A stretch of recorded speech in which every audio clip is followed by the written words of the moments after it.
Hey there! Ever had your Roborock Dyad vacuum cleaner turn on, but act like it's on vacation? The hose is broken, the rubber guard's not doing its job, and you're wondering, what's going on here? Well, don't worry, we've got you covered. Here's how we solved this exact problem and brought the robot back to life. Ready to dive in? Let's go! So, a customer reached out to us, saying their vacuum cleaner could turn on but just wasn't doing its job. Sounds familiar, right? Well, we took a closer look and guess what we found? OMG! Check this out! The hose is totally busted.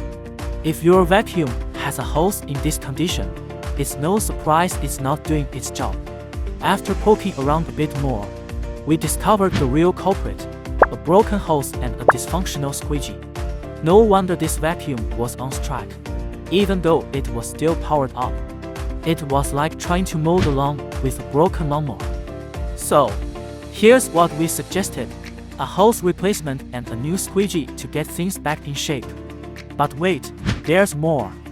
Since these vacuums seem quite old, we also recommended a thorough deep cleaning service.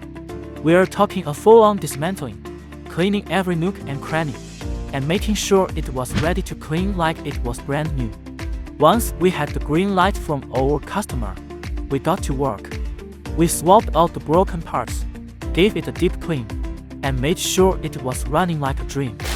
Tada! Look at that! The Roborock Dyad vacuum cleaner is now back in action, ready to tackle dirt and dust.